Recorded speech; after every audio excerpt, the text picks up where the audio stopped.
आपको बता दें कि के पाठक और राजभवन और शिक्षा विभाग के बीच में जो टकराव चल रही है उसको लेकर के बिहार के राज्यपाल राजेंद्र आर्लेकर ने अपनी बातें रखी। कार्यक्रम के दौरान उन्होंने यूनिवर्सिटी के कार्यक्रम के दौरान उन्होंने ये बातें रखी। राजेंद्र आर्लेकर ने कहा कि के पाठक पर उन्होंने निशाना साधा और निशाना साधते उन्होंने कहा कि हद में रहने की उन्होंने बात कही है। राजेंद्र आर्लेकर ने कहा कि शिक्षकों के साथ सही बर्ताव हो। इसके साथ ही राज्यपाल ने यह भी कहा कि हमें कई वीसी फोन कर परेशानी बताते हैं। शिक्षा विभाग से एक सचिव पत्र लिखता है और चांसलर के अधिकारों को चुनौती देता है। और साथ ही ये भी कहा कि कुलाधिपति से पूछते हैं कि आपकी ऑटोनॉमी क्या है। शिक्षा विभाग के एक सचिव ऐसे पत्र लिखते हैं, उनको ऐसा साहस कैसे हुआ, किसके कारण ऐसा साहस हुआ। राज्यपाल ने कहा कि सीएम के साथ उनका कोई विवाद नहीं है, बल्कि मिलकर समाधान निकाल सकते हैं। अपने शिक्षा विभाग से एक सेक्रेटरी पत्र लिखता है और चांसलर के अधिकारों को चुनौती देता है। क्या आवश्यकता होती है? अपने विश्वविद्यालय के कुलाधिपति जो होते हैं उनको पूछते हैं कि आपकी ऑटोनॉमी क्या है। क्यों भाई, ऑटोनॉमी से आपको क्या दिक्कत हो रही है? शिक्षा के एक सचिव यहां पत्र लिखते हैं, उनको ऐसे साहस कैसे हुआ? किसके कारण ऐसे साहस हुआ? जो विश्वविद्यालय के कुलाधिपतियों को इतना सम्मान करते हैं, वो विश्वविद्यालय के कुलपति हो, उसके अध्यापक हो, उनका कितना सम्मान करेंगे? कैसे विषय नहीं है, यह समन्वय का विषय है, संघर्ष का विषय नहीं है। हाँ, अखबारों में आता है टकराव है, तनाव है, ये सब। मेरे और मुख्यमंत्री के बीच कोई तनाव नहीं, कोई तनाव नहीं। हम दोनों इकट्ठा बैठ सकते हैं, हम दोनों इकट्ठा बैठकर विचार कर सकते हैं। इस पर तमाम जानकारी के लिए संपादक अशोक मिश्र जी इस वक्त हमारे साथ हैं। अशोक जी, आज एक कार्यक्रम के दौरान राज्यपाल राजेंद्र आर्लेकर ने इशारों में उन्होंने के पाठक के ऊपर निशाना साधा, कहा कि हद में रहने की उन्होंने बात की और ये भी कहा कि एक सेक्रेटरी राज्यपाल को, चांसलर को उनकी अधिकारों की बात करता है, कहते हैं कि आपकी ऑटोनॉमी क्या है। ये किसके भरोसे इस प्रकार के काम करते हैं, कौन है इनके पीछे? क्या लगता है जो राजभवन और शिक्षा विभाग के टकराव की जो बातें सामने आ रही थी, क्या राजेंद्र आर्लेकर उसी की बात कर रहे हैं? बिल्कुल, देखिए, शिक्षा विभाग और राजभवन के बीच जो पिछले दिनों टकराव था, उस टकराव की शुरुआत मुजफ्फरपुर विश्वविद्यालय से हुई और वहाँ के कुलपति और रजिस्ट्रार का वेतन शिक्षा विभाग ने रोक दिया। इस पर राजभवन ने आपत्ति जताई और राजभवन ने कहा कि वेतन रोकने का अधिकार राजभवन को है, शिक्षा विभाग ऐसा नहीं कर सकता। उसके बाद शिक्षा विभाग ने सभी विश्वविद्यालयों के कुलपति और रजिस्ट्रार का वेतन रोकने की बात कही।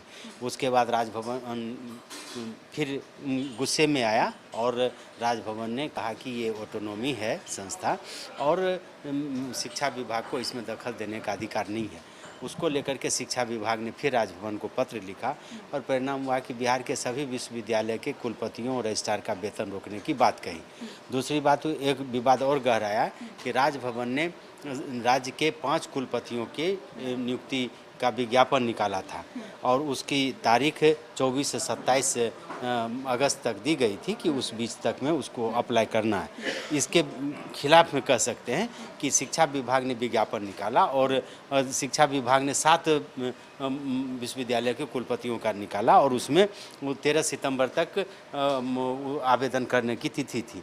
इस बीच में जब विवाद बढ़ा तो मुख्यमंत्री नीतीश कुमार जा कर के मिले। 23 को राजभवन गए थे वो और हम राज्यपाल से मुलाकात की और उसके तुरंत दूसरे दिन फिर शिक्षा विभाग ने कुलपतियों की नियुक्ति का मामला वापस ले लिया, यानी कि विज्ञापन को वापस ले लिया। लेकिन इसके बावजूद भी अभी भी ये मामला ठंडा नहीं पड़ा है और अभी भी कई ऐसी विवाद हैं जिसमें कह सकते हैं कि शिक्षा विभाग राजभवन की बातों को नहीं मान रहा है। उसमें शिक्षा विभाग ने ये निर्देश जारी किया कि राज्य के सभी विश्वविद्यालयों के कुलपति जो हैं वो रोज़ कार्यालय आए और फिर जाकर के महाविद्यालयों का और छात्रावास का जो है की जांच करें, स्थल निरीक्षण करें। इसको लेकर के भी राजभवन ने आपत्ति जताई थी। तो एक तरह से कहे कि ये विवाद अभी भी है। एक कुलपति की नियुक्ति के मामले को लेकर के विज्ञापन शिक्षा विभाग ने वापस लिया। आज मुख्यमंत्री और राज्यपाल दोनों पटना विश्वविद्यालय के कार्यक्रम में थे और जिस तरह से राज्यपाल ने अपने गुस्से का इजहार किया है, या यूँ कहिए कि इशारों पर के पाठक पर भड़के हैं, उससे साफ जाहिर है कि शिक्षा विभाग के आदेश को लेकर के राजभवन पूरी तरह से असहज है और राजभवन अब इसको बर्दाश्त करना नहीं चाह रहा। इसलिए महामहिम राज्यपाल ने जो मुख्यमंत्री के समक्ष अपनी बात रखी है, इसका लबोलुआब यही कह सकते हैं कि वो राजभवन का साफ संकेत है, यानी कि महामहिम राज्यपाल चाहते हैं कि मुख्यमंत्री इस मामले में हस्तक्षेप करें। हालांकि उन्होंने कहा कि हमारा और मुख्यमंत्री के बीच में कहीं कोई विवाद नहीं है, हम दोनों मिल बैठ करके इस मामले को सुलझा सकते हैं। लेकिन साफ तौर पर मुख्यमंत्री की मौजूदगी में जिस तरह से शिक्षा विभाग के अधिकारियों को टारगेट किया गया है और जिस तरह से राज्यपाल ने कहा है, इससे साफ जाहिर है कि ये टकराव अभी खत्म नहीं हुआ है और राजभवन भी अब आर पार के मूड में है। चूँकि राज्यपाल ने जो कहना था आज कह दिया, इसके बाद भी अगर आज सरकार कोई एक्शन नहीं लेती है तो इतना तय मानिए कि इन दोनों के बीच में टकराव अभी भी बरकरार रहेगा और ये आगे बढ़ भी सकता है। हालांकि आज शिक्षक दिवस के अवसर पर आपने देखा कि इसके मेमोरियल में कार्यक्रम था, तो चंद्रशेखर ने भी के पाठक पर निशाना साधा है और कहा है कि उनकी शिक्षा विभाग के अधिकारियों के हड़बड़ी में लिए गए फैसले के कारण राज्य सरकार की किरकिरी होती है।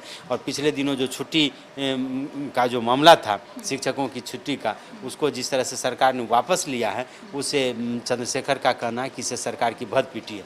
तो कहीं न कहीं के पाठक टारगेट पर हैं और ये टारगेट पर सिर्फ शिक्षकों के टारगेट पर ही नहीं है, उनके ही निशाने पर नहीं है, शिक्षा विभाग के जो आला हैं यानी कि शिक्षा मंत्री के भी टारगेट पर हैं और राजभवन के भी टारगेट पर। जी, क्या सिर्फ के पाठक ही टारगेट पर हैं? क्योंकि राज्यपाल की एक डायलॉग हम आपको बता रहे हैं, उन्होंने सीधे बोला कि एक सेक्रेटरी को इतना साहस कहाँ से आता है, किसके जरिए आता है कि वो एक वो चांसलर को उनकी राइट्स के लिए चैलेंज करते हैं और कहते हैं कि आपकी ऑटोनॉमी क्या ये किसके यहाँ से आता है, साहस कहाँ से आता है, कैसे आता है? इस पर नीतीश कुमार टारगेट पर नहीं थे इस बयान में। इसीलिए तो मैंने पहले कहा कि मुख्यमंत्री के मौजूदगी में जिस तरह से राज्यपाल ने शिक्षा विभाग के अधिकारियों के खिलाफ अपनी बात कही है, उससे साफ है कि सभी कोई जानते हैं कि जो शिक्षा विभाग हो या अन्य कोई विभाग हो, बिहार सरकार के जो विभिन्न विभागों में जो पदाधिकारियों की नियुक्ति होती है वो मुख्यमंत्री के आदेश पर ही होती है,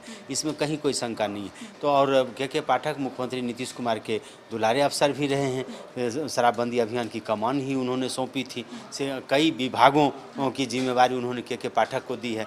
लेकिन ये आप इतना ज़रूर कह सकते हैं कि राज्यपाल ने जो आज अपनी बात कही है, इससे साफ जाहिर है कि राजभवन कहीं न कहीं असहज स्थिति में है और इसका ये असर देखने को मिल रहा है। राजभवन चाहता है कि जल्द से जल्द इस यह मामला शांत हो, यानी कि टकराव खत्म हो। अब देखना यह है कि मुख्यमंत्री इस पर क्या एक्शन लेते हैं। क्या के पाठक को धीरे चलने की नसीहत दी जाती है, क्या के पाठक का विभाग बदला जाता है, या क्या नीतीश कुमार के पाठक को अभी भी पूरी आज़ादी देते हैं कि वो अपना काम करते रहें, कोई कुछ भी बोले? ये देखना दिलचस्प होगा। लेकिन फिलहाल कह सकते हैं कि राज्यपाल का तेवर आज जो था वो बता रहा था वो शिक्षा विभाग के जो रवैया है, उस रवैये से काफ़ी नाराज़ हैं। जी, बहुत बहुत शुक्रिया अशोक जी आपका इन तमाम जानकारियों के लिए।